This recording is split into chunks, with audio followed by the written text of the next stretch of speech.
आप सभी का फिर से स्वागत है। पिछले लेक्चर में हमने ग्रेडियंट की डेफिनेशन देखी। मैंने आपको बताया था डेल ही हम ऑपरेट करेंगे, हमेशा जो चीज़ ऑपरेट होगी वो डेल ही होती है। और डेल आपको पता ही होगा, डेल होता है simply I del Y del x plus J del Y del Y. J से मेरा मतलब जे कैप है और के से मेरा मतलब के कैप है। और इनका मतलब क्या होता है, यूनिट वेक्टर होते हैं एक्स एक्सिस, वाई एक्सिस और जेड एक्सिस के अलोंग।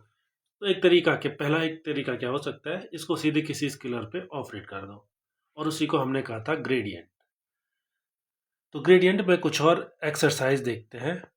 सबसे पहले कोशिश करते हैं क्या हम gradient r to the power n निकाल पाते हैं आसानी से, और इसकी वैल्यू कितनी होती है। तो आपको पता ही है इसकी वैल्यू कितनी होनी है। चलो यहाँ पे मैं पूरा क्वेश्चन लिख लेता हूँ। Find grad R to the power N. Solution, जो grad R to the power N होगा, आपको पता है I del Y del X R to the power N होगा प्लस जे।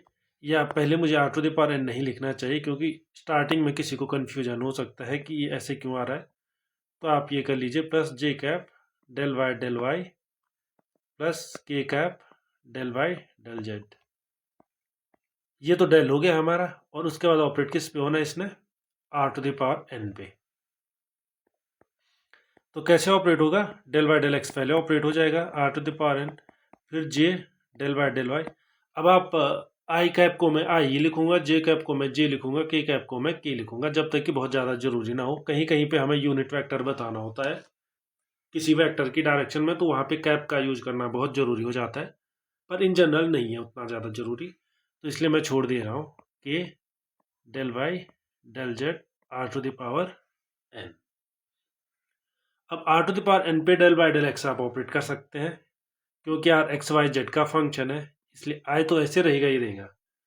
इसकी वैल्यू कितनी हो जाएगी, सबसे पहले n are to the power N minus one del are by del x partial differentiation plus J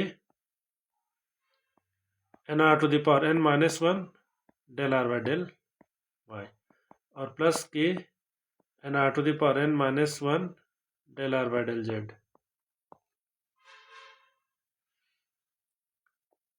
is equal to n are to the power N minus one, सब में common i del are by del x plus J del are by del y, cap हटा दीजिए, plus के del are by del Z. तो कितनी value आ गई, n are to the power N minus one. और इसकी वैल्यू कितनी होती है ये हमें पता है, इसकी वैल्यू होती है ग्रेड आर। ध्यान रखना, जब भी हम ग्रेडियंट की बात करेंगे तो स्केलर का ही ग्रेड होगा, ग्रेड आर वेक्टर का कोई मतलब नहीं होता है।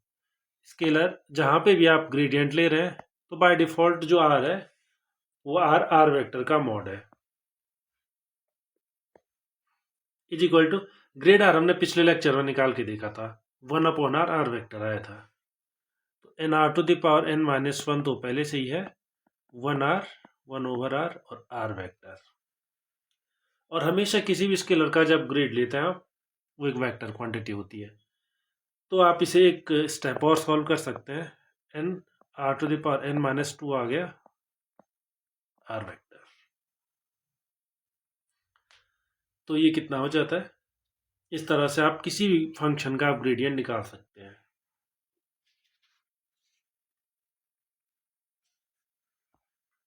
अब आप देख लीजिए, मान के चलिए आपके पास कोई वेक्टर है A, the operator A vector dot del. A vector dot del इसलिए मीनिंगफुल है क्योंकि मान के चलो आपके पास ए वेक्टर कोई गिवन है, ए वेक्टर तो आपको गिवन है, डेल भी वेक्टर है। तो जब भी आप इन दोनों को ऑपरेट करेंगे, या तो आपको डॉट लेना होगा या तो क्रॉस लेना होगा, और दोनों के अलग अलग मतलब होते हैं। वेक्टर के केस में डॉट अलग चीज होती है, क्रॉस अलग चीज होती है। मान के चलो ए वेक्टर कोई चीज है, तो डेल डॉट ए वेक्टर तो अभी हमें नहीं पता कैसे लेंगे, और वो आने वाले लेक्चर्स में हम पढ़ेंगे। जब हम डाइवर्जेंस पढ़ेंगे, कर्ल पढ़ेंगे। डेल डॉट ए वेक्टर तो हमें नहीं पता, हमने डेल को एक ही तरीके से यूज करना सीखा है, वो है किसी स्केलर पे। वेक्टर पे हम इसे ऑपरेट अभी नहीं करेंगे, अभी हमारे लिए वो मीनिंगलेस है। पर ए वेक्टर डॉट डेल क्या होता है? ए वेक्टर डॉट डेल आप निकाल सकते हैं, जो आपने डेफिनेशन पढ़ी है उसी डेफिनेशन से निकाल सकते हैं। ये एक ऑपरेटर होता है, ए वेक्टर डॉट डेल, ये एक ऑपरेटर होता है। मतलब ये किसी पे ऑपरेट करेगा, जैसे डेल ऑपरेटर होता है, ऑपरेटर, जैसे डेल खुद में ऑपरेटर होता है, किसी पे ऑपरेट करेगा तभी उसका कुछ होगा। वैसे ए वेक्टर डॉट डेल फिर से ऑपरेटर होता है। तो क्या ऑपरेटर होता है ये? आप आसानी से देख सकते हैं, मान के चलो ए वेक्टर कितना है, A1 I plus A2 J plus A3 K। Del आपको पता है कितना होता है, del by del x i. आप ये कंफ्यूज मत कर लीजिए कि del by del x i पर ऑपरेट हो रहा है या आई कैप पे ऑपरेट हो रहा है। चलिए की कैप लगा लेता हूँ मैं सब पे। ये उस पर ऑपरेट नहीं हो रहा है, ये ऑपरेट किसी फंक्शन पे होगा और उसके बाद आई कैप आएगा। आप चाहे तो आई कैप को यहाँ लगा सकते हैं अगर कन्फ्यूजन है तो, और कोई कन्फ्यूजन नहीं है तो रहने दीजिए। Plus del by del y, ये मैं इसलिए कर रहा हूँ क्योंकि पिछले में आप पैटर्न देखिए ना, आई कैप जे कैप के कैप यूजुअली हम पीछे लिखते हैं। अब इन दोनों का हमने डॉट प्रोडक्ट ले लिया जा सकता है दो वेक्टर का डॉट प्रोडक्ट। और उसका मतलब क्या होता है, एक्स कंपोनेंट एक्स से मल्टीप्लाई होता है, वाई वाई से मल्टीप्लाई होता है, जेड जेड से मल्टीप्लाई होता है। तो ये एक ऑपरेटर है जिसकी वैल्यू इतनी आ जाएगी, plus A2 del Y plus A3 del Y del Z. तो ए वेक्टर डॉट डेल कितना होता है, देख पा रहे होंगे आप, एक स्केलर ऑपरेटर है ये। जैसे डेल को हम क्या कह सकते हैं, वेक्टर ऑपरेटर। तो ये एक ऑपरेटर है। ए वेक्टर डॉट डेल का मतलब ये है, अगर आपको किसी पे ऑपरेट करना है तो ऐसे उसको ऑपरेट करेंगे। तो इसको कहते हैं ए वेक्टर डॉट डेल, ये एक ऑपरेटर होता है। और ए वेक्टर की जगह पे हम कुछ भी रख सकते हैं, कुछ भी रख सकते हैं। एक दो एक्सरसाइज देख लेते हैं।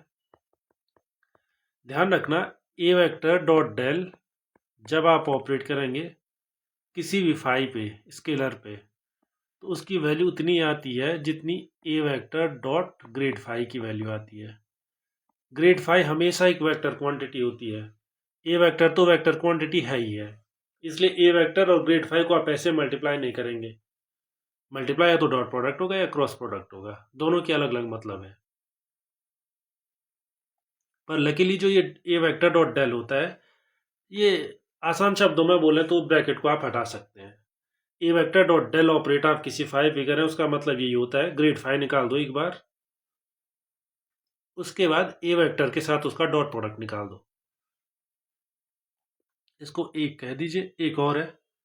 ऐसे ए वेक्टर डॉट डेल हम आर पे भी ऑपरेट करेंगे। तो हम देखेंगे जब हमने ए वेक्टर डॉट डेल आर पे ऑपरेट किया हुआ है तो इसकी वैल्यू कितनी आएगी, इसकी वैल्यू सेम टू सेम इतनी आती है जो ए की वैल्यू आती है। अभी करके देखते हैं हम, एक एक करके देखते हैं, इन दोनों एक एक को करके देखते हैं कितना आता है। तो सबसे पहले देख लीजिए आप, ए वेक्टर डॉट डेल कैसे फाई पे कैसे ऑपरेट होगा। तो हमको पहले से ही पता है, ए वेक्टर डॉट डेल फाई कितना हो जाएगा,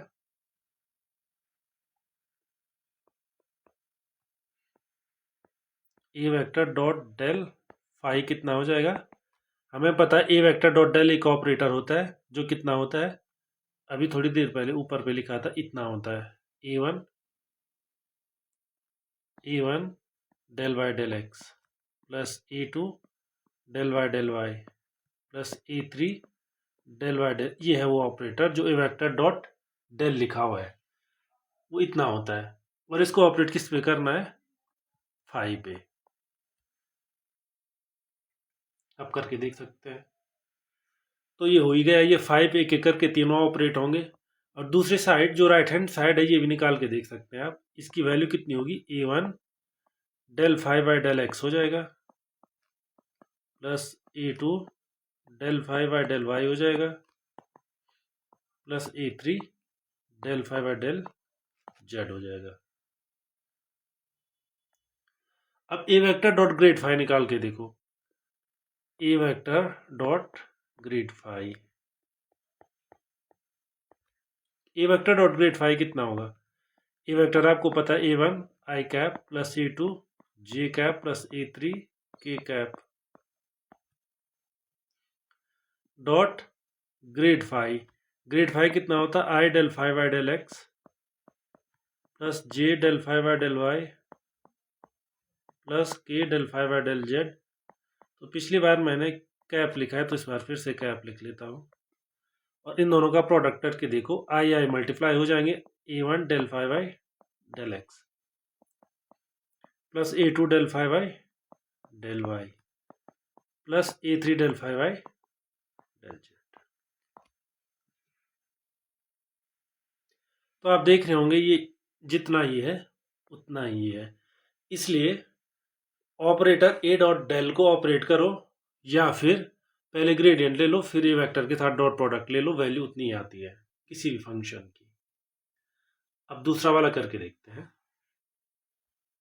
next one, a vector dot del r, a vector dot del r, नहीं ये ब्रैकेट थोड़ा गलत लग गया है यहाँ पे, ए वेक्टर डॉट डेल ऑपरेटर है, आर पे ऑपरेट करेगा, तो हमें पहले से पता है इसकी वैल्यू कितनी होती है, ये ऊपर निकाल के रखी है हमने। ए वेक्टर डॉट डेल जो होता है A1 del x by del Y del by del x del by del y और डेल बाय डेल जेड, ये लिखे हुए हैं।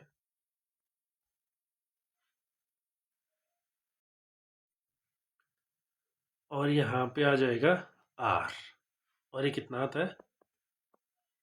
A1 del are by del x plus A2 del are by del Y plus A3 del are by del Z.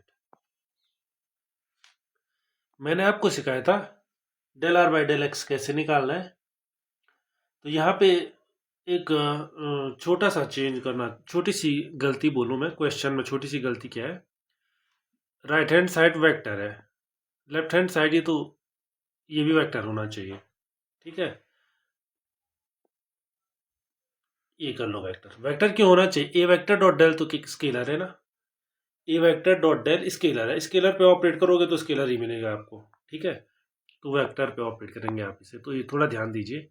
तो ये इसीलिए दिया हुआ है मैंने, जो पिछला वाला क्वेश्चन था उसमें आपने ए वेक्टर डॉट डेल किस पे ऑपरेट किया? एक स्केलर पे ऑपरेट किया, पर ए वेक्टर डॉट डेल क्योंकि स्केलर है उसे स्केलर पे भी ऑपरेट कर सकते हैं, वो स्केलर है उसे वेक्टर पे भी ऑपरेट कर सकते हैं, तो यहाँ पे करेक्टली लिख लीजिए।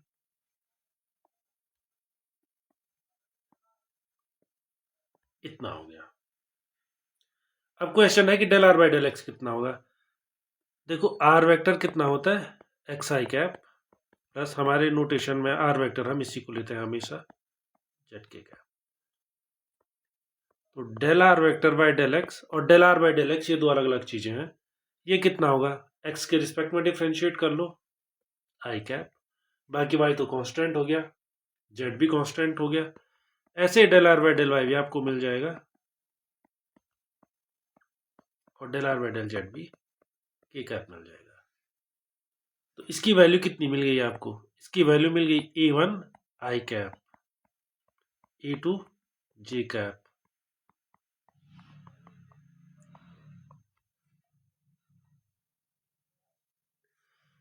तो इससे क्या प्रूफ हुआ कि अगर आपके पास आर वेक्टर है तो ए वेक्टर डॉट डेल आप उस पर ऑपरेट करोगे तो वैल्यू फिर से ए वेक्टर ही आएगी।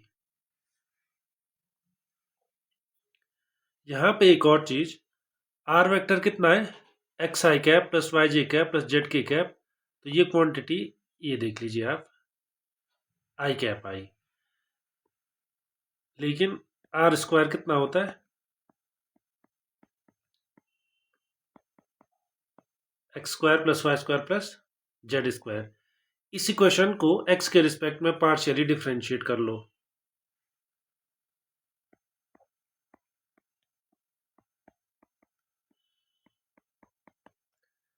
तो इससे क्या मिल गया? तो मैं बोलना क्या चाह रहा हूं, ये दो अलग अलग चीजें होती है, इसको मैं उठा के यहाँ पे रख लेता हूँ। जब पूरा नहीं हटा ये लो डेल आर वेक्टर भी यहाँ पे रख लो। तो यहाँ पे मैं बोलना क्या चाह रहा हूँ, जो del are vector by del x है वो दूसरी चीज है और del are by del x दूसरी चीज है।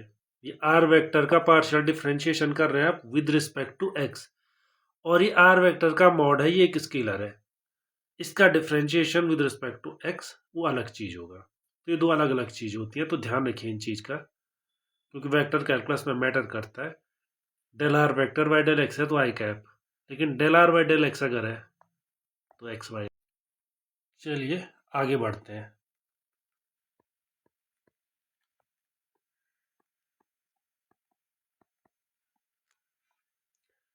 या लेवल सरफेसेस लिख लीजिए। लेवल सरफेस क्या होती है, आपको जो स्केलर है उसको एक पर्टिकुलर वैल्यू दे दो। आप जो स्केलर फील्ड है आपके पास, स्केलर बोलना ठीक नहीं है, आपके पास जो भी फंक्शन है, आसान शब्दों में कहूँ, जो भी फंक्शन है उसको आपने स्पेशल वैल्यू दे दी, उसी को कहते हैं। पहले मैं लिख लेता हूँ, मान के चलो लेट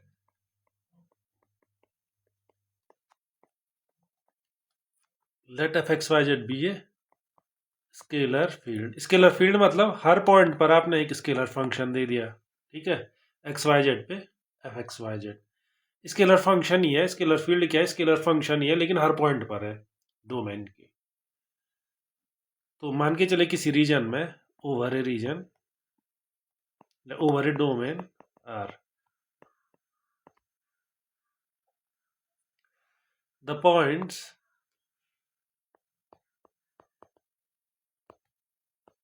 satisfying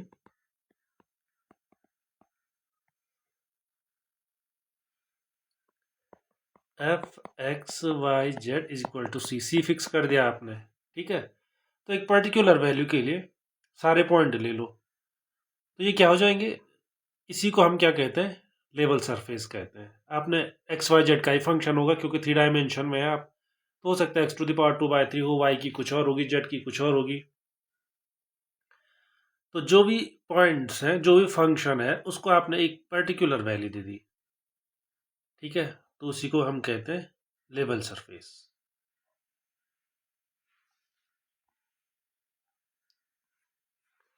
तो बेसिकली आप कर क्या रहे हैं, एक सरफेस ले रहे हैं एट ए टाइम। अब जो रिजल्ट है इसको मैं प्रूफ नहीं करूंगा, लेकिन इंपॉर्टेंट रिजल्ट है। ग्रेड एफ मैंने अभी तक क्या बताया, ग्रेड एफ क्या होता है, वेक्टर क्वांटिटी होती है, लेकिन हमेशा वेक्टर के साथ एक डायरेक्शन जरूर होती है। तो क्वेश्चन तो आएगा ग्रेड एफ की डायरेक्शन क्या होती है। Grad F is a vector normal to the surface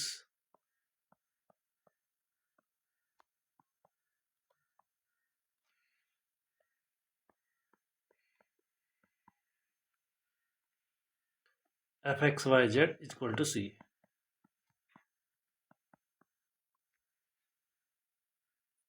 इसमें c क्या है, c कांस्टेंट है, क्योंकि आप अभी यही हमने यही किया हुआ है, क्योंकि हमारे पास फैमिली ऑफ सरफेस हो सकती है ना, सी की वैल्यू बदलती रहेगी, आपको तरह तरह की सरफेसेस मिलती रहेंगी, अलग अलग सरफेसेस मिलती रहेंगी, तो हमने फिक्स कर दिया उस सी को। लेकिन ग्रेड एफ जो होगा हमेशा नॉर्मल होगा, मतलब ग्रेड एफ वेक्टर तो होता ही, हमें पता ही था, लेकिन वेक्टर है तो किधर को वेक्टर है, तो जो भी आपकी सरफेस है उसका जो नॉर्मल की डायरेक्शन होगी हमेशा ग्रेड एफ उसी डायरेक्शन में होगा। तो यहां से एक इंपॉर्टेंट चीज आती है, डायरेक्शनल डेरिवेटिव। डायरेक्शनल डेरिवेटिव का आइडिया क्या है, आइडिया वही है जब आपके पास वाई एक्स का फंक्शन था, यहाँ पे पहले मैं लिख लेता हूँ डायरेक्शनल डेरिवेटिव, वो डेरिवेटिव ही है ये भी, ये कोई नई चीज नहीं है, ये आप पढ़ चुके हैं, लेकिन थोड़ा वेक्टर फॉर्म में डाल रहे हैं हम उसे।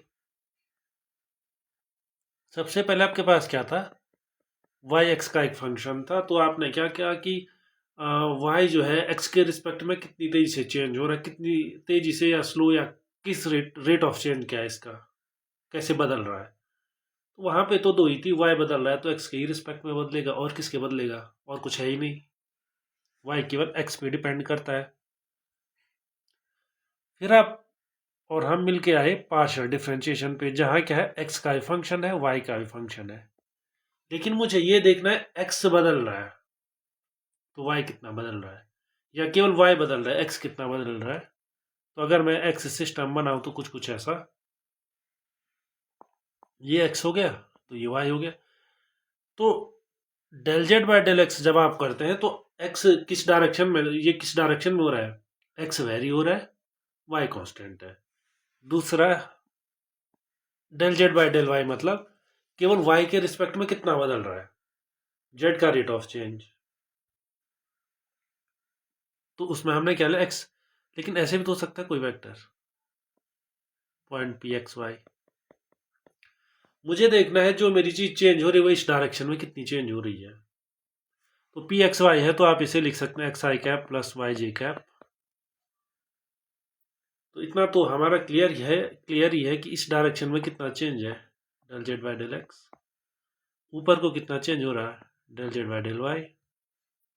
इस डायरेक्शन में कितना चेंज होगा, इसका डॉट प्रोडक्ट ले लीजिए। अगर ये एक्स आई कैप है, वाई जे कैप है, वैसे ये मैंने अपनी तरफ से लिखा हुआ है। कोई ए वन आई कैप है तो ए टू जे कैप है तो ए वन ए टू हो जाएगा अपना। तो इसका इससे प्रोडक्ट कर लीजिए। बस यहीं से कंसेप्ट आता है डायरेक्शनल डेरिवेटिव का। और डायरेक्शनल डेरिवेटिव का जो फॉर्मूला है मैंने वैसे यहाँ पे डिराइव कर भी दिया है। अभी आप नहीं समझे होंगे, कोई प्रॉब्लम वाली बात नहीं है। लेकिन आप थोड़ा थोड़ा समझ ही गए होंगे, जो del Z by del x, del Z by del Y, del Z by del z के साथ यहाँ पे तो जेड है लेकिन एफ है, अगर तो जेड भी होगा उसमें। तो ये grad F dot A vector आ रहा है, grad F dot some vector. उसको आप बाद में समझते हैं। अब डायरेक्शनल डेरिवेटिव क्या है, आइडिया तो आप समझ ही गए होंगे। अब हमें क्या देखना है, पूरी सरफेस देखनी है। अब आप 3 डायमेंशन में हैं। अब वाई, यहाँ पे जेड भी जो है एक्स और वाई का फंक्शन है। मान के चलो कोई नया फंक्शन है एफ, जो एक्स वाई जेड तीनों पे डिपेंड करता है। ठीक है। तो जब आप एफ का डिफ्रेंशिएशन करोगे, तो अभी तक तो हमने पार्शियल पढ़ा। पार्शियल में क्या होता था कि एक्स डायरेक्शन में कितना, बाकी सारे कांस्टेंट, वाई में कितना सारे कांस्टेंट, जेड में कितना सारे कांस्टेंट। लेकिन अब हमें पर्टिकुलर डायरेक्शन में दिखना है तो बाकी के सारे कांस्टेंट तो होंगे लेकिन उनका असर तो रहेगा, उन डायरेक्शन में भी चेंज हो रहा है।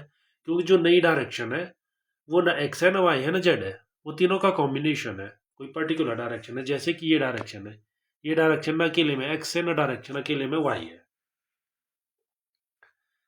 तो जैसे आपने डिफ्रेंशिएशन किया था किसी कर्व के लॉन्ग, क्या किया था आपने, पॉइंट पी लिया था, वही करने वाले हैं हम। पॉइंट क्यू लिया था, फंक्शन की वैल्यू इस पॉइंट क्यू पे ली, फंक्शन की वैल्यू इस पॉइंट पी पे ली, फिर क्यू को पी की ओर टेंड कराया। और उसी को अगर लैंग्वेज में लिखूँ मैं तो limit F Q minus F P divided by P से क्यू के बीच की डिस्टेंस जो भी है, और क्यू टेंस टू पी। तो पी से क्यू की डिस्टेंस जो है उसे पी क्यू बोल दीजिए। यही तो होता है डिफरेंशिएशन। पॉइंट पी को हमने एक्स वाई लिया था, क्यू को हमने x plus delta x, y plus delta y, जो भी बोलना है। तो डेफिनेशन यही है। और ये फॉर्म में मैंने इसलिए लिखा है क्योंकि यही डेफिनेशन है डायरेक्शनल डेरिवेटिव की भी। तो डेफिनेशन देख लीजिए, let f x Y z be a scalar field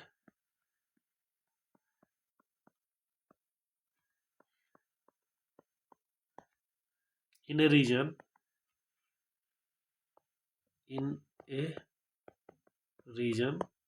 R।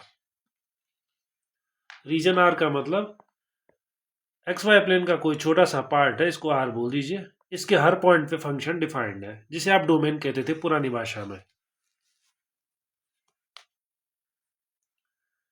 And let P वही है, बी एनी पॉइंट, जैसे यहाँ पे था वही है P, any point in R। Suppose capital Q is a point, is also a point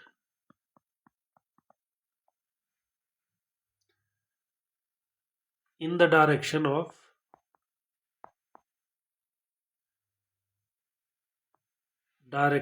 क्योंकि अब ये 3 डायमेंशन है ना, तो यहाँ पे आपके पास तो कोई चांस ही नहीं था। ये फंक्शन जिधर बढ़ रहा है तो आपने ये ले लिया। लेकिन जब आपके पास सरफेस होगी तो वहां पे जैसे आप ये मान के चले कि आपके पास कोई बड़ा फुटबॉल है, एक पॉइंट फिक्स कर दो, उसके नज़दीक का पॉइंट क्या होगा? तो कोई भी हो सकता है। ये बताओ किस वाली डायरेक्शन में, समझ रहे? जैसे मेरे पास ये कर्व है 2 डायमेंशन में, ऐसे कर्व डिफाइंड है, तो इस पॉइंट का नज़दीकी पॉइंट कौन होगा? तो कौन होगा? या तो इस साइड का होगा या तो इस साइड का होगा, और कौन होगा? वो आप पर डिपेंड करता है, आप इधर जा रहे हैं कि आप इधर आ रहे हैं। जिधर भी जाओगे और कुछ मिलेगा नहीं, नज़दीकी पॉइंट वही मिलेंगे। मतलब ये नज़दीकी पॉइंट नहीं हो सकता क्योंकि वो कर्व पे है नहीं। लेकिन ये या हम एग्जाम्पल से समझो, कोई तार है आपके पास, सीधा लंबा तार है या पतला धागा है, एक पॉइंट फिक्स कर दो, उसके नज़दीकी पॉइंट क्या होंगे? तो या धागे पे आगे की तरफ चल लो थोड़ा, या थोड़ा पीछे की ओर आ जाओ। दोनों दोनों केस हो सकते हैं। लेकिन अगर आपके पास सरफेस है जो 3 डायमेंशन है, जैसे फॉर एग्जाम्पल फुटबॉल है, ठीक है, एक पॉइंट फुटबॉल का फिक्स कर दो, उसके नज़दीकी पॉइंट कौन है? तो नज़दीकी तो कई है, हजारों है, लाखों है, ये बताओ किस वाले डायरेक्शन में? यहाँ पे कोई हजारों लाखों चॉइस नहीं है आपके पास, या तो आगे जाओ या तो पीछे आओ, और कुछ है नहीं। आगे को प्लस बोल दो तो पीछे माइनस हो गया।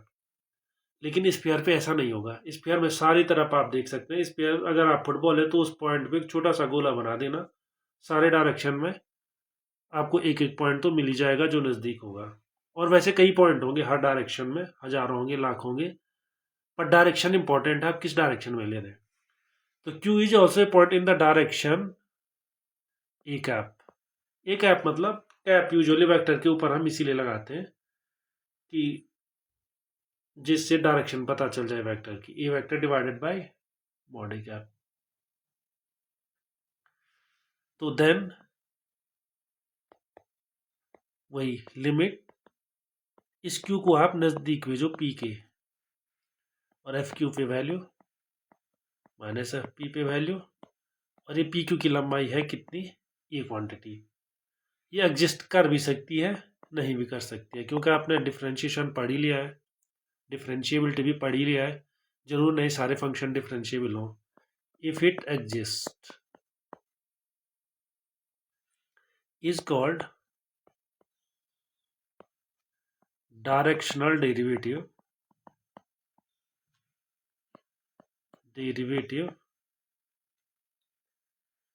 of f in the direction of a cap।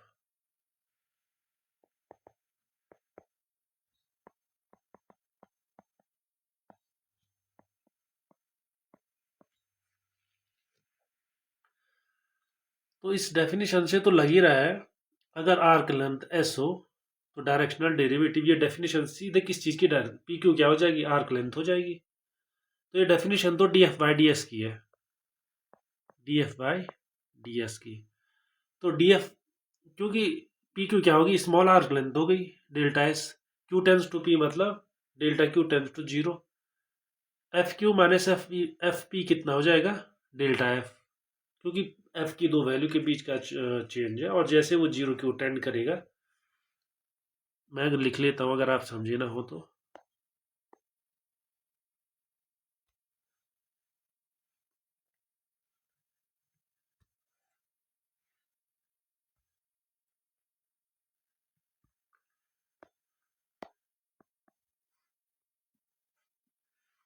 इसे थोड़ा इधर शिफ्ट कर लेते हैं, नहीं तो बहुत बाहर जा रहा है, इधर कर लेते हैं।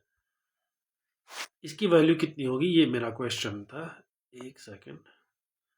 तो इसकी वैल्यू कितनी हो जाएगी? ध्यान दीजिए, एफ क्यू क्या है?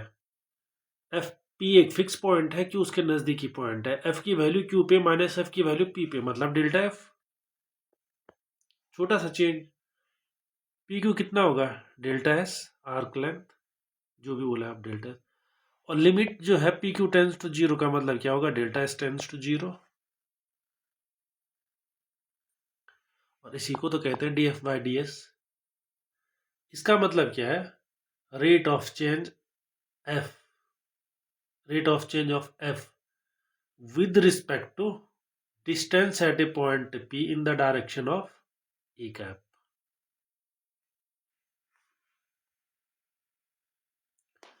तो यहाँ पे मैं एक इंपॉर्टेंट थ्योरम लिख रहा हूँ, अगर आप इसको नहीं समझे तो ऐसे में समझिए, जिसका कि मैंने प्रूफ थोड़ी देर पहले दे दिया था। जो D F by D S होता है, थ्योरम, मैं सीधे थ्योरम लिख रहा हूँ, इसको प्रूफ नहीं कर रहा हूँ। और अगर आप इसको समझे होंगे यहाँ पे तो ये इसका प्रूफ है।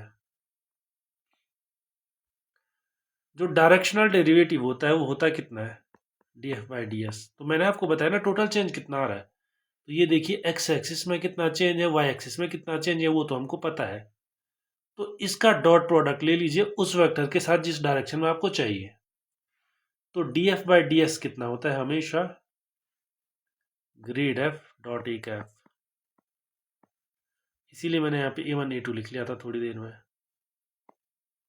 अगर ये डायरेक्शन ए वेक्टर की है, एक्स एक्सिस में कितना चेंज हुआ, del Z by del x i cap. वैसे इसमें दो डायरेक्शन लिखी है मैंने, होती तीन है हमारे पास।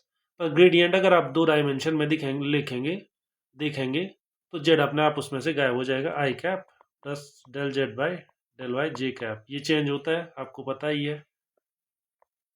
तो इसी का प्रोडक्ट लिया है। Del Z by del x या यू को है, अगर आपको आई कैप जे कैप पसंद नहीं, आप del Z by del Y del x लिख लीजिए। ये कितना चेंज हो रहा है एक्स एक्सिस की डायरेक्शन में, लेकिन आपको ये नहीं, आपको इस डायरेक्शन में चेंज देखना है। तो इसके अलोंग जो कंपोनेंट है उसके A1 से मल्टीप्लाई कर दीजिए, वो चेंज इस डायरेक्शन में हो गया एक्स के कारण। वाई के कारण कितना हो जाएगा, del Z by del y y axis के अलोंग होता है, उसको E2 से मल्टीप्लाई कर दीजिए। तो वाई के कारण टोटल चेंज इतना होगा। तो टोटल एक्स और वाई दोनों के कारण चेंज कितना होगा ये। इसी को हमने थोड़ा सा नई लैंग्वेज में कही है grad F dot A cap. इसके प्रूफ पे मत जाइए, प्रूफ आप खुद ही समझ जाएंगे अगर इसके लॉजिक को अगर आप समझ गए तो D F by D s क्या होगा, अगर आपको प्रूफ करना है तो del f by del x d x by D s plus del f by del y d y by D s del f by del z d z by D s. और जो पहली वाली quantity है वो अपने आप grade F हो गई, दूसरी वाली डॉट ए कैप हो गई। तो आप इसको कई तरीके से प्रूव कर सकते हैं, आप केवल समझ जाइए, आपने केवल ये रिजल्ट यूज करना है बस। लेकिन ये ग्रेड एफ होता क्या है, नॉर्मल तो होता है, लेकिन इस नॉर्मल की डायरेक्शन में क्या होता है आप हमेशा याद रखना। जो डायरेक्शनल डेरिवेटिव है, ग्रेड एफ एक वेक्टर होता है, पहले ही लिख लेता हूं मैं।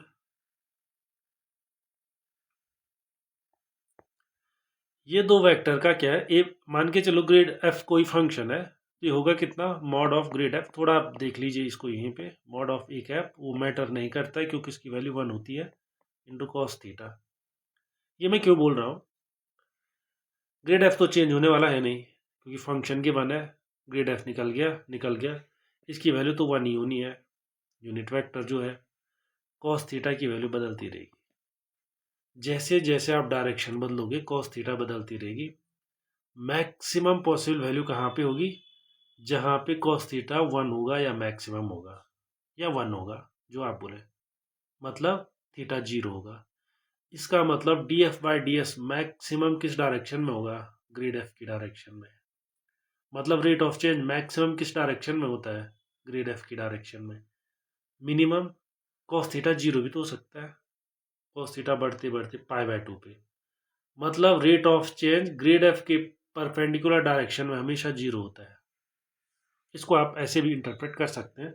अब इसी चीज को मैं लैंग्वेज में लिख के दिखाता हूँ। ग्रेड एफ, ये क्वेश्चन नहीं है, ये थ्योरम है जिसका कि मैं फिर से प्रूफ नहीं कर रहा हूँ। प्रूफ आप समझ ही गए होंगे, प्रूफ ही कर ही दिया मैंने, उसी को फॉर्मल वर्ड में लिख रहा हूँ। ग्रेड एफ क्या होता है, इज ए वेक्टर, हमेशा एक वेक्टर होता है in the direction of which the max value, max का मतलब है मैक्सिमम,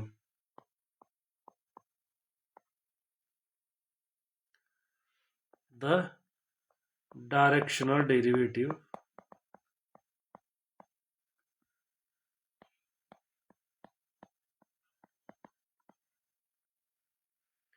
डायरेक्शनल डेरिवेटिव का मतलब D F by D S occurs. Grade F क्या होता है, एक वेक्टर होता है किस डायरेक्शन में, जिसमें maximum value of directional derivative होती है। और प्रूफ क्या है? प्रूफ मैंने ऊपर दे दिया है। Grad F dot A cap कितना हो जाएगा? Grade F dot A cap mod पहले का ए वेक्टर डॉट बी वेक्टर का फॉर्मूला लगाया हुआ है, तो जो भी आएगा उसमें कॉस थीटा आएगा। अब फंक्शन आपने ले लिया, उसका पार्शियल डिफरेंशिएशन करोगे तो एक ही चीज़ तो आएगी, एक्स स्क्वायर का 2x ही तो आएगा आप जितनी बार भी करोगे, तो इसलिए ग्रेड एफ तो चेंज होने वाला है नहीं। ए वेक्टर जो है, ग्रेड एफ चेंज तब होगा जब आप पॉइंट चेंज करेंगे, लेकिन आप किसी पर्टिकुलर पॉइंट की बात कर रहे हैं तो वहां पे वो चेंज होगा नहीं। A vector A cap unit vector है, उसका मॉड 1 ही है, तो बचा क्या? कॉस थीटा, जो कि एंगल है उन दोनों के बीच का। तो जो कॉस थीटा होता है वो लगातार बदलता है, वो -1 भी हो सकता है, -1 से +1 तक, तो वो देख लीजिए। -1 से प्लस माइनस सिर्फ डायरेक्शन का इशू है, बाकी कुछ नहीं है। तो हमने प्रूफ क्या कर दी? जो डायरेक्शनल डेरिवेटिव होता है is maximum along the normal to the surface, ये भी बोल सकते हैं आप, क्योंकि ग्रेड एफ क्या होता है? Normal to the surface. ये भी आप याद रख सकते हैं, डायरेक्शनल डेरिवेटिव। अच्छा, ये लिखा हुआ है, मैंने इसको फिर से कॉपी कर लेता हूँ, copy paste. The directional derivative हमेशा याद रखना, the directional derivative is maximum